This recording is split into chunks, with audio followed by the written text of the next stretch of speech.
Hello, everyone. Hope you all are doing great. Welcome to our today's session of Meet the Global Leader. This webinar is organized by School of Entrepreneurship Development. The objective of this webinar is to share the professional experiences of our speaker from different countries who are in different fields. So, our main audience is actually students who are currently studying at the universities. Um, it actually helps them like to know about real life professional experiences and some like insights, some challenges, some skills, how to implement those skills in the different sectors in different tasks. So it actually like help them shape or create a roadmap for their future career. So today we have invited Miss Nicole, and she is a powerhouse when it comes to fostering an adaptive mindset. So, with a background in both psychotherapy and mental skills training, she empowers individuals and teams to thrive under pressure, whether on the playing field, in the corporate world, or in everyday life. From crafting customized programs for athletes like those on the under 17 Indian national football team to leading workshops for companies on navigating complex workplace dynamics, Nicole has a wealth of experience to share.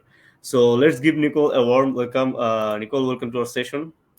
Thank you so much. Thank you so much, Mabu. Happy to be No, here. can you share a little bit about yourself apart from what I have shared just now? So, a little bit about myself apart from what you have shared. Uh, I've been in this industry for 8 years now as a practicing psychologist.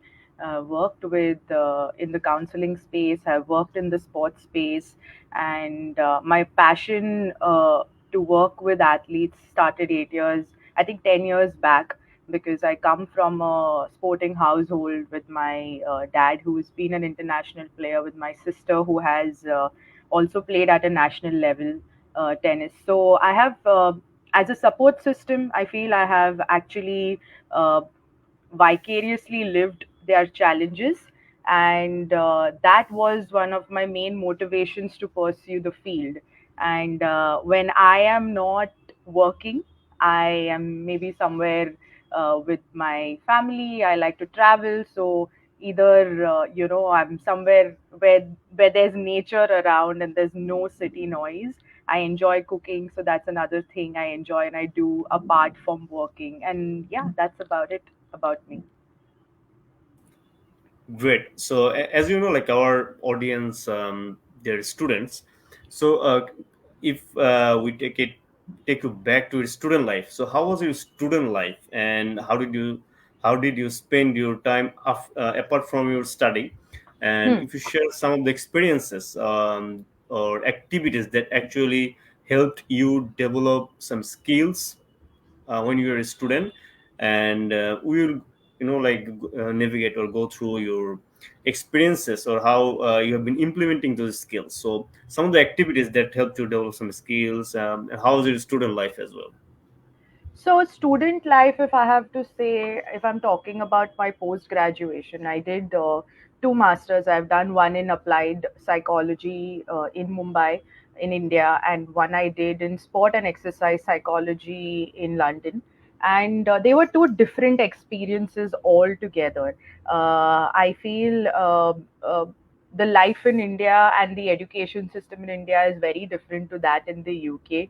The one in UK challenged me a lot, and it helped me think better, it helped me learn better. So that was a huge plus point. Another thing that I did to develop my skill set is I tried and reached out to many I tried and reached out to sports psychologists back in India, because I chose to come back. It was a decision by me to not work in the UK. And anyway, the visa did not permit me to work in the UK. But nevertheless, before that could happen, I had made a personal decision that after education, I think our Indian athletes and our Indian sport ecosystem needs. Needs the expertise, and it could be really beneficial to them. So that was a decision. And I think being mentored under people who have studied outside come back to the country really helped me, really gave me a good realistic picture as to what the landscape of sports in India is like, and how useful the knowledge and the experience that I've got from another country, from another culture, can be utilized. So that was helpful in developing my skill set. And another thing was, you just have to go for it. There's no other formula for starting your own venture. You just have to dive into it, and as the challenges keep coming, you got to take one challenge at a time. If you can get a mentor, learn from them, or take help from your support system, or fall back on your expertise and knowledge, or go with your gut. So that was a part and parcel of my learning experience once I came back from my masters.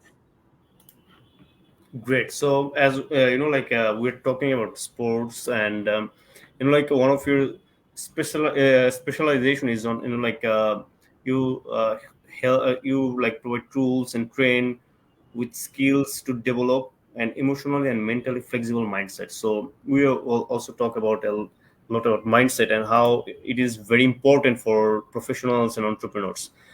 So like students, say for example, what we have seen in like professional career, people who are actively take part in sports, they are actually doing great, like in terms of numbers, in terms of growth. So how do you see, like, for say for example students or people who are active in sports, how why it helps them to like do better in their professional life as well? I think that's a very interesting question you have asked, and I'd like to give you an example. Even with the athletes I work with, I work a lot with student athletes, the ones who are also pursuing the academics and the ones who are also professionally playing.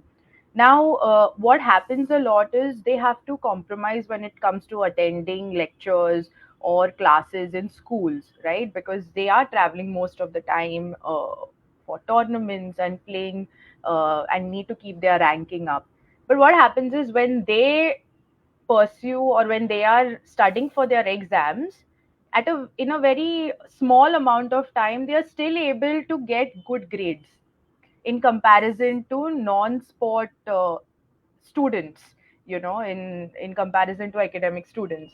Now, of course, there's a lot of pressure for these students to ace both the fields, but what I have noticed is, as they work towards it, they're still able to manage it. And it yes, it is hectic for them, I understand that, but at the same time, they when they put their mind to it, they are able to do well. And the reason is the kind of cognitive ability that sports helps you develop. Your ability to think, your ability to comprehend a situation, to understand a situation and then act, your ability to focus. I think these are skills that you learn in sport that actually help you in other areas of life. Even being resilient, or even just showing up for yourself in difficult times or in challenging times. These are skills that sport teaches you, which we call as life skills. And they definitely help student athletes or athletes to think better, to focus better on what is important, to focus on things that are in their control. So, because these skills are familiar with them, they are able to use it in other areas of their life, and maybe it comes across as a natural process, but it is a learning process they have. It's a learning process for them from, say, the sport life, that they have got it from, they have caught on to those skills that get used in other areas of the life. So definitely, a mind of an athlete, I can say, is I won't what you say call it, I won't be biased and call it better, but it's quicker, because they have to think in the moment how to react to situations. how to go about with it. They have to keep their focus in point, if because every point is crucial when they are playing. So that is something that I feel is a is a benefit for athletes that they can use in other aspects of their life. Absolutely. And what we in general we see, they are very great team player. Because when we play, we play in a team in most cases. And in today's world and in coming future, people teamwork is very important. I mean, in whatever things actually we do or we're going to do, like in corporate sector, or in people who are an entrepreneur, we cannot do things alone. So they are a very good team player, and they engage every single member of a team. So and also transfer that positive energy among everybody. So yeah, it's a very great things that people who are in sports, can create an impact, in a team or in an organization. So And after. especially even with dealing with losses, it's an important skill, right? When you talk about sport, uh, sport is actually all about dealing with losses, because you're losing more than you're winning most of the time, right? You're definitely practicing to win, to be at your best, but we tend to see losses more than the wins in sport. And even learning from those losses, reflecting, I think that's a very interesting skill that they develop over a period of time, that gets beautifully tied into whether it's their corporate life, whether it's their personal life. That's something that really helps. Absolutely. And after graduation, you initially you worked as a course designer, lecturer, workshop facilitator. So after graduation, how did you start your professional life? um, Now, with me, what happened was I already had completed my first master's, and I had taken a year break. So I'd taken 1 year break to actually go into the field and do as much work as I could, for me to understand, is this a profession I want to invest in? And what I realized is, yes, there is demand for it, as in people need a sports psychologist, but they are not aware. So I did a lot of work on building awareness. So whether it was with coaches, educating them as to what is mental strength, how can you help develop that? It's a skill. It's not something that I am born with. It's something that I can develop over a time. I can train for it. Just educating coaches, educating parents on how their parenting styles really impact the way a child sees themselves, or a child's esteem, and how they need to be more supportive, or what they can do, because parents have the best interest, but what can they do to be more supportive towards their athletes? And I've of course worked with athletes, so I did a bunch of work during that 1 year, and then I went for my second master's, which was specifically in the sports space. So once I did that, I felt uh, it really helped me to come back to start my own venture, Grit. And it really helped me with because I had understood how it's perceived in India. I kind of had a gist as to how do I need to approach this field in India specifically, and I had the knowledge and experience from my education to help me, uh, use it in my country. So I came back and I started it, and again my work included going to academy, knocking on their doors, talking to the people in charge, convincing them as to how this will benefit your academy, how this will benefit your athletes. And slowly, slowly, it was a very slow process, I can say. It was a very slow process, because to convince someone uh, was a task, because MBA is not something, or management skills or marketing skills is not something that we are taught in our course, at least as a psychologist, right? So you got to help them understand the benefits of working with a sports psychologist, or the benefits of developing a mindset that will actually help you. So it started very slow, and I think now the country is picking up on understanding, yes, how the importance of, a mental conditioning coach, or the importance of a sports psychologist, or the importance of reaching out to a counselor if an athlete is going through a mental health concern, and that there is no shame in it. So I can see that now in 8 years, I can see now people talking about it. So we have come a long way.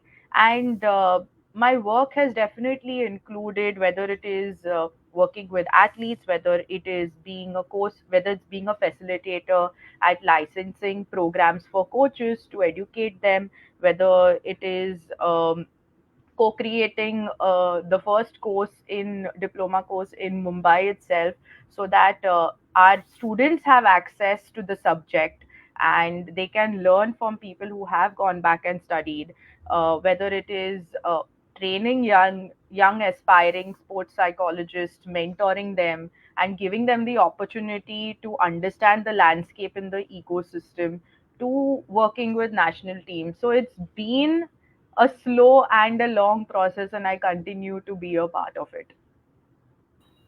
Great. And most cases, we will always look at the success, but we don't want to most cases we don't want to know the background, the history, how this organization or the person has come that far. So you have mentioned about mindset, like mental strength. So if you put mindset first, if you shed some light on that, like one sentence mindset, how it can change, student's life, professional's life, life of an entrepreneur. So how to see it, having how mindset can actually change the life of an individual person. So if you can share as well in brief, and one or two example, that only just because of having a great mindset, this person or a group of people has changed their life. If you just Hmm. share something on this topic, like mindset.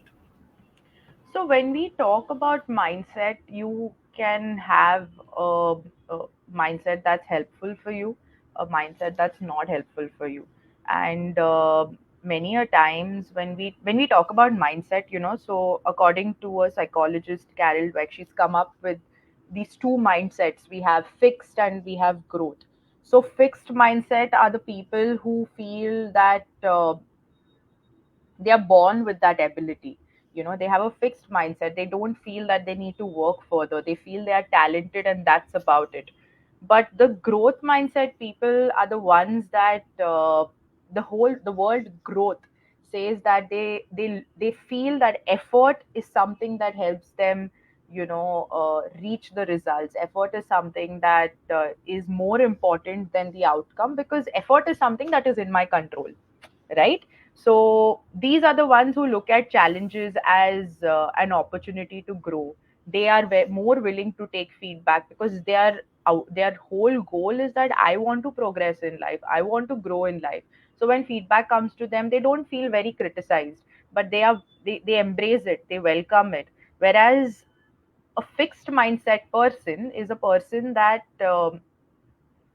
when someone gives them feedback, they feel criticized. And when I say criticized, I mean they feel that, okay, something is less in me, something is inadequate in me, and I'm not okay with it. So they do not like feedback at all, and these are the ones who look as any adversity, if they're dealing with setbacks, or if they're going through challenges, they feel that challenges means that they lack certain skill, and that mindset doesn't work well with them. That creates a lot of self doubt, that creates a lot of issues with their self confidence. But it's different with growth, and I'm sure as I'm talking, you will be able to point out many people who think like that or behave like that, who do not who do not pay more attention on efforts, but who are more focused on the outcome. Outcome becomes everything. And when we are so focused on the outcome or on the result, we have issues like we have, because we attach our self-worth to it, right? When we are so focused on the outcome, we are attaching our identity to it. It's my result, right? We are attaching everything. But when we talk about result, there are many variables that lead to the result. One of the main is luck, which we very easily ignore, right? And which is why we need to help people develop a growth mindset, help them become more flexible in the way they think, help them more what you say help them become more agile in the way they approach situation, right? Like how we have physical agility in sport, where you're able to quickly react or you're able to quickly move. We need to develop the skill of mentally having those mental movements also. How do we move from one difficult situation and in handling that to the next? That's something. And when we talk about sports, definitely I've helped a lot of athletes also move from fixed to growth, or I've helped athletes who have a growth mindset to strengthen that further, to move forward also. So when we talk about fixed mindset, these are the people also that set really high expectations from themselves, or whenever there's a loss or whenever there's a failure, they tend to point fingers at themselves, or they tend to give excuses. It's not me, but something else was wrong. Either the referee didn't do it well, or It's my the rain teammate. or it's the weather. Yeah, it's the weather, or the teammate did not pass the ball to me. It was not me, but right, Yeah. because they're so focused on their ability. So shifting that mindset, challenging, one of the most important strategies or techniques that we can use is to challenge that mindset, is to ask yourself that, what evidence do you have, or what how do you know that the way you're thinking is true? Like, how is it helping you? That's something that you need to do. You need to challenge that mindset in order to help them move towards the growth mindset. Because when I'm very fixed, there is going to be a lot of self doubt. There is going to be a lot of self criticism. And we tend to think about outcomes. We tend to already recreate outcomes in the head. And when things don't go our way, there's a lot of disappointment, rather than sitting, pausing, reflecting, hey, why didn't it go well? What happened? What was my role in it? How much effort did I actually put in the preparation of it and in the execution of it? So that's the whole process. You got to help them reflect. You got to help them understand the power of yet. Fine, if you have not won, I've not won yet, that doesn't mean it's not going to happen in your life. So it is a process. The first number one thing is to challenge that mindset, help them understand how helpful having that, is it helpful having that mindset or keeping that mindset, or could we find other ways of approaching the situation that will actually help you reach your goal? Also helping them realize and understand that yes, abilities, you can grow in your capacity to do better. You're not born with it. No one is just born with it, right? This is a skill that can be developed, and the more you practice, the more you develop. So yeah, these are some of the ways that you can shape mindsets. You can help them uh, move towards the growth mindset. Different. And as like we've been talking about challenges, like mental toughness. So especially for university students, when they enter into like in the university life, public and private, there's so many like they're experiencing first time. And like sometimes, especially in developing countries, in most cases, like in bachelors, they're written in English, the books, and they have been taught in English.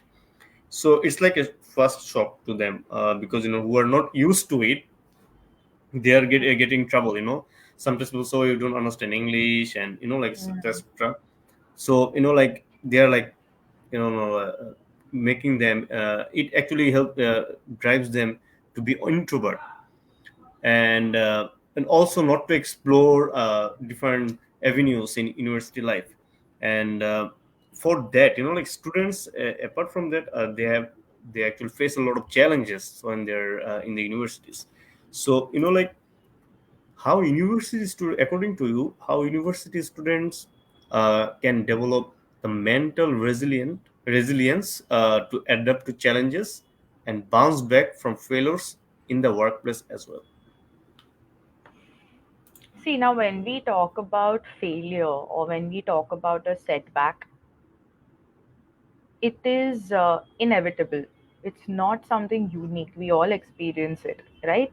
In all our lives, there's no discrimination in that. We all experience hard times, we all experience challenging times.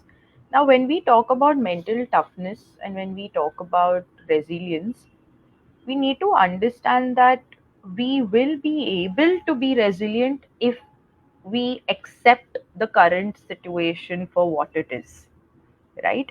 Accept the situation, accept that, okay, like you gave an example, kids who are who don't know English, for example, right now tend to get more introverted. I think introvert is not the best word over here, but yes, it takes a hit on their confidence.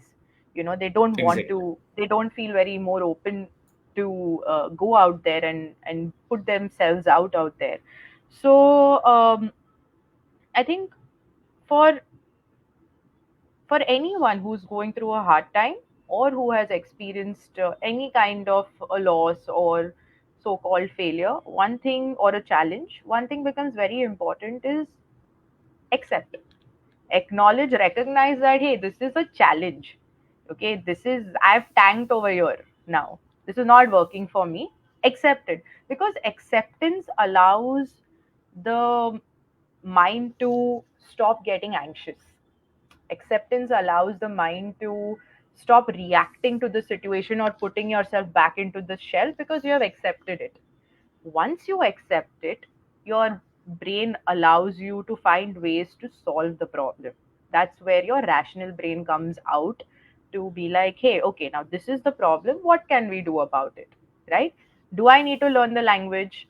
Fine. What can I do to learn? Do I know anyone who can help me with it? Can I reach out to them? Or do I need to go for a course that can help me build this skill or develop or, speak well in this English language? How important is this language for me if I'm talking about a career, right? Asking yourself those important questions will help you, and that will only happen after your acceptance.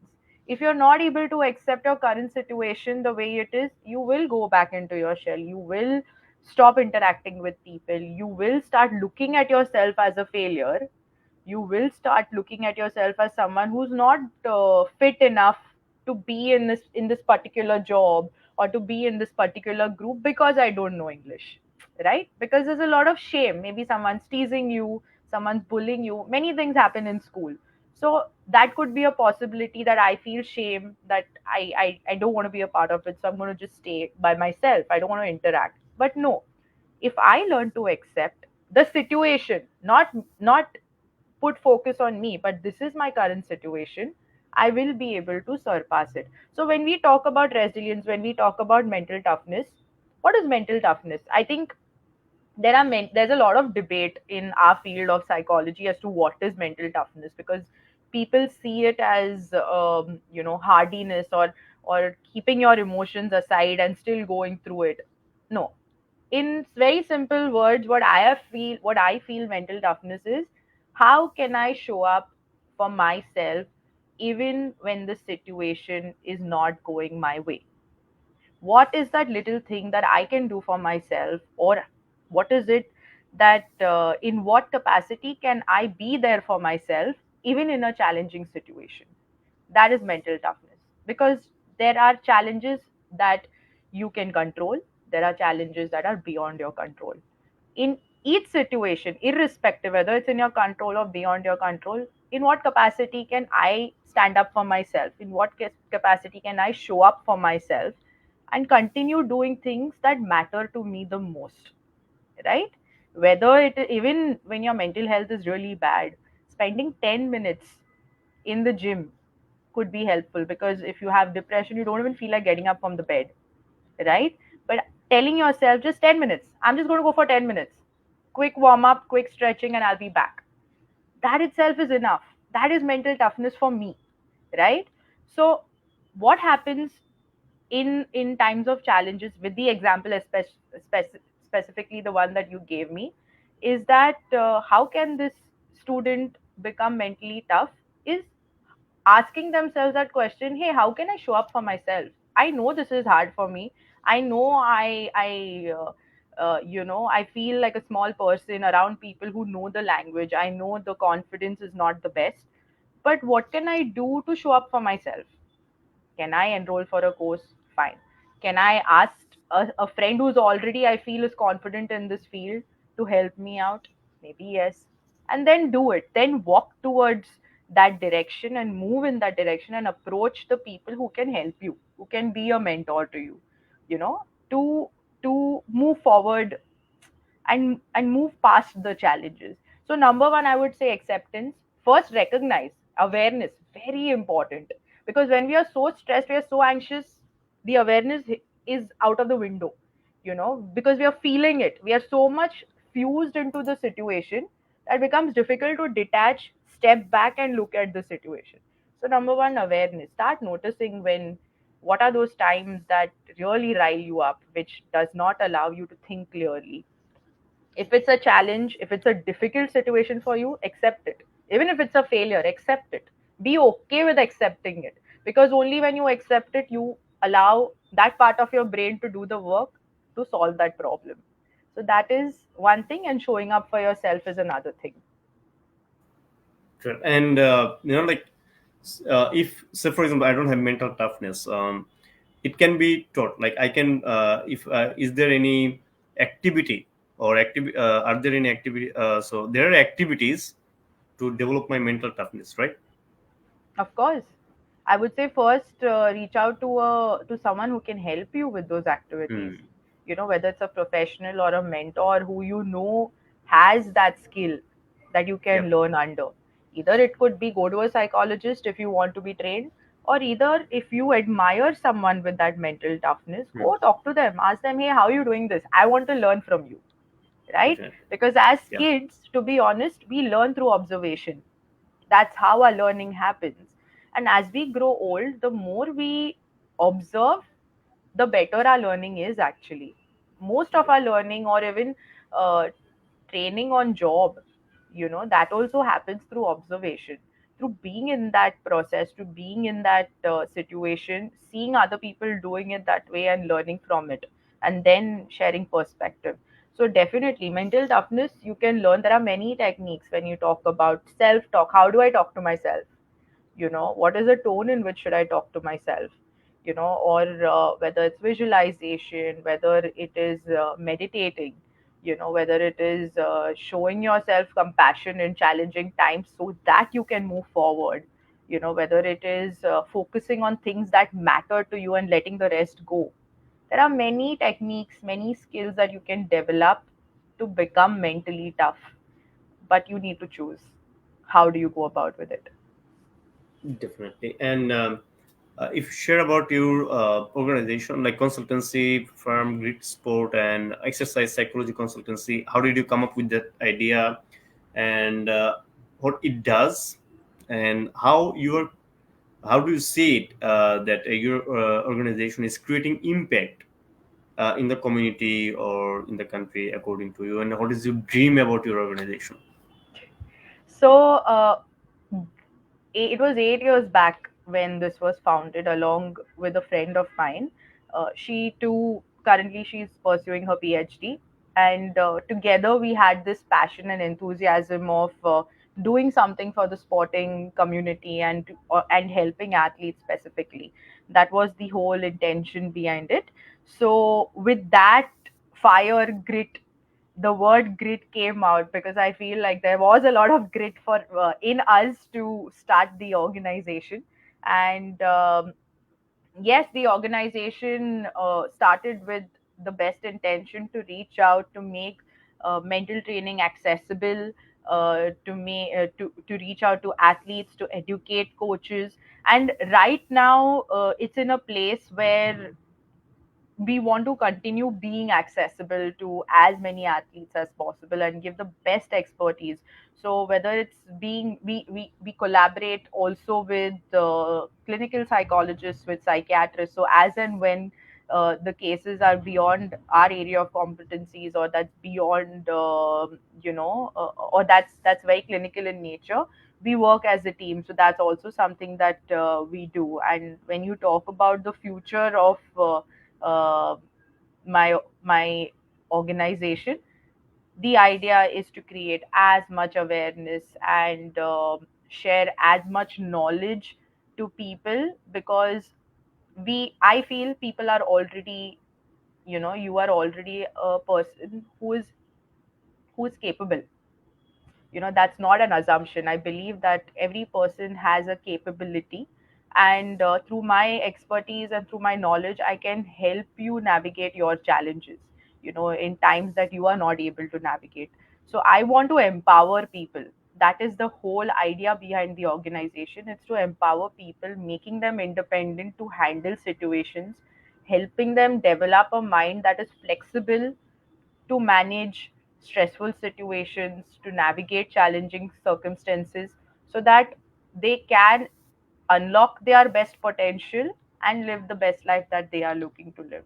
So, as for now, that is the intent behind it. And we've worked with many academies, many athletes from grassroots to elite, and grit continues and chooses to continue to do so, to create that difference and to bridge the gap, or where athletes are not getting that help that they need in that moment, whether it is whether it is some sort of psychological support from a professional, or training to enhance their Mm. performance. So that's where we come in. So it has also a global demand. I mean, you can also, uh, go global with Yes, your yes, organization, absolutely. Yeah. right? Okay. So, as you know, sometimes there's a like common topic we see everywhere. It's like, sometimes it's emotional intelligence. So, when something when sometimes we put intelligence, people think, oh, they have to study, it is so difficult, a specific amount of time is needed to invest to learn it. So, as they are not, studying or doing research on this topic. So emotional intelligence is crucial for athletes and professionals. So, what are some practical tips for university students to develop their emotional intelligence for success in the workplace? Emotional intelligence, I feel, is again a skill. Okay, and it's a skill that can be learned. For that, we need to be open to learning about emotions. Every emotion has a message. Every emotion is telling you something. When we talk about emotional intelligence, we human beings are emotional beings. We operate based on emotions, which is why it is important to be intelligent when it comes to emotions. And that starts with self awareness. Whenever something triggers me, whenever something irritates me, whenever something causes me some level of distress, before reacting, I need to use uh, a very important, I can say, gift, which is called pausing. you know One needs to pause and allow your brain to process what is going on. That's number one. Become aware of what your own feelings, become aware of what someone else is feeling, because it's very easy for us to mirror people's emotions in a room. So, say for example, if you are angry and upset, that energy easily gets mirrored, and I also get hyper and angry, and I end up saying things that may hurt you. You may end up saying things that may hurt me, even when I don't mean it, maybe in that moment. So, learning to pause, learning to understand, learning to be aware, because awareness is again a skill. I need to first learn to be aware of what am I going, what am I noticing that's happening inside my body, inside my mind, as this person is talking to me like that. What is it that's what is it making me feel? What is it saying to me? Pause, take your moment, become self-aware, noticing. So noticing is number one, and noticing is a skill again. What am I able to notice? How is my body responding to it? How is my mind responding to it? What are the thoughts I preoccupy with? I'm not telling you notice all of this while the fight is happening or while the conversation is happening, but this is a reflective process. So if a situation has occurred, maybe at the end of the day when you are in a calm state, start noticing what is it that I'm going through. So number one is noticing, because when you notice, your self awareness also develops, and noticing without judgment, that's very important. Then when you talk about emotional intelligence, understanding what the other person is saying becomes really important, right? If you're handling say in a corporate world, where things are demanded from you, when you talk about performance, or whether even in your personal life, um, understanding each other becomes important, and that understanding happens only when I am able to regulate my own feelings. If I have not regulated what I am going through, I will not be able to put myself in that position to understand you. And regulating emotions doesn't mean being in a calm state. I think that's a myth that we have. So it doesn't mean that I need to be completely zen in order to understand. No, but I need to uh, create that tolerance, that even if I'm feeling a difficult emotion, I can feel it. Like it's okay. I don't need to react to it, and I need to have enough alternate ways of responding to that situation, right? So emotional intelligence is definitely a skill that can be learned, and I feel is a skill that we all need to learn, because it is the only skill that helps us create relationships, the only skill that helps us maintain relationships. It's a very important skill that helps us manage conflict, because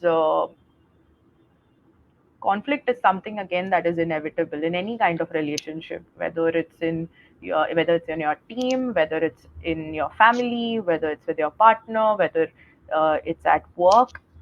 Conflict is bound to happen at some point, because again, you're different Definitely. human beings, right? So how do you resolve it? Having the sense of, okay, where do I need to compromise, where do I need to be assertive, becomes really important, right? And that comes with intelligence, that comes with understanding the situation, that comes with understanding what the person's intent also was, right?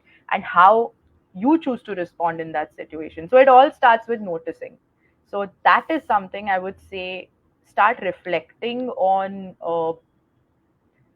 some episodes from your life that have not gone best the way that you wanted to, that you expected it to go. And start reflecting, what did you notice about yourself as that was happening with you? What did you notice about your own emotion? What was your emotion trying to tell you? So if I'm feeling anger, or if I'm feeling disappointed, what was the disappoint, what made me what made me so upset in that situation? Ask these questions, because these questions help you create a level of self awareness. It helps you learn more about yourself, it helps you learn more about what matters to you, what you value. It helps you learn more about what's important to you, and it helps you learn more about your own self, your own triggers, your own distress. And that will then you can go to the next step. Okay, now what can I do to regulate myself? I'm aware now.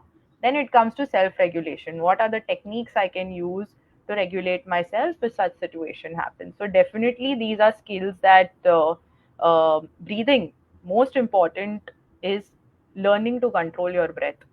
We have different types of breathing that helps us reduce stress in a moment. You don't need to react in that moment. You can use the technique of breathing, which is called box breathing, to reduce the stress in that situation, so you can think clearly. That's also something that you can start doing. So there's small things that you can start incorporating in your everyday, but I would say you cannot go to building relationships without having self awareness. So you start there. That's more important. Becoming aware about yourself, your emotions, and start noticing. That's something that one can start with. Great. And as an entrepreneur, what are the challenges you have faced so far, and how did you like overcome those? And in terms of support from your community, family, friends, or your circle, how the support the people who are around you can actually help you go forward. So challenges are inevitable, right? Like even if you're talking about any company, any organization, there are going to be ups and downs. You cannot, anyone who's showing you that it's a smooth road is lying to you. So that's number one that you need to understand. There is no smooth road when you're talking about having your own venture, having your own business. You know, it takes a lot of, it takes, it, it takes a lot of failure or challenges to then understand what to do. Okay, that's something also that's very important. And challenges I feel are very important when when you're choosing, when you're looking or when you're thinking about growth. You know, that's when you understand what's not working for you and what can I do, or what are the other ways I can go about uh, that may help me, or that may work for me. Now, when you are dealing with challenges, I think support is very important. Whether you reach out to your family for emotional support, or whether you reach out to someone senior in the field, or whether you reach out to a mentor to talk about it, or you reach out to, say, a coach to talk about it as to how do I navigate the situation. So no person can grow alone. You have to collaborate, you have to reach out, you have to take help. And when you're going through a distressing time or a challenging time, whether it's your work, whether it's your play, whether it's your personal life, you need to reach out. Go and reach out to people who have figured it out. Ask them, talk to them, you know, because there would be some words of wisdom, or some perspective that has been a blind spot for you. So it becomes very important to talk, to reach out. And out of 10 people, even if one person responds to you, that's good enough. You know, you've got some perspective about your current situation, and ways or alternate ways of of managing it or handling it. So definitely support system is important. Definitely reaching out to people who have been in your shoes when it's come about handling the situation, and have walked in your shoes, and have managed to overcome those challenges. Talking to those people, learning about their techniques and tools that they use to overcome those challenges becomes really, really helpful when you're talking about dealing with failures, or dealing with challenges. Great. Nicole, thank you so much. For your time.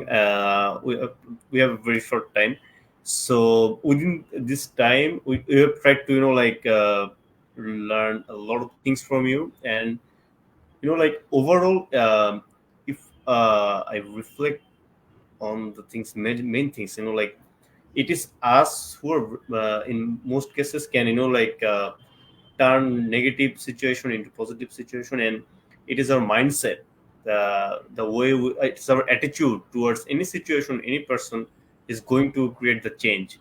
And the thing is, if I don't explore myself, what I like, or what areas or skill I should develop, no one is going to come and hey, or say you should develop this skill or you should do it. If we do not explore ourselves, the opportunities or room for growth will not come. So it is very important. And the thing that you said, the mentor, seeking help, and seeking support is very important. And seeking support from whom is also very important. How to choose from whom we should go to seek support is very important. And it is about how we lead our life. How we are leading our life is also important, to shape our mindset and mental toughness and mental health is very important. It is one of the very important key to lead a happy life. So thank you so much, Nicole, for your wonderful session and insights that you have shared. It's a very new thing that we have I have learned as well, along with our audience, these things, and importance in sport and this kind of things that you have been doing, that athletes, they also need a trainer, or they should get trained. They should work on their mental health as well. So thank you so much, and on behalf of School of Entrepreneurship Development, we wish you very best of luck for your future endeavors and the things that you do, and for your contribution and insightful session. It is our absolute honor to have you with us today tonight. Thank you so much. I really enjoyed having this conversation with you and had a great time being here. It was really an honor for me to, have this conversation and talk to the students through this platform. Thank you so much. Thank you so much. And who knows, maybe we will have your consultants firm providing consultants in Bangladesh as well. Of course, would love to. Great. So have a good evening, and have a thank you for again for your insightful session. Always. Thank you so much. Thank you.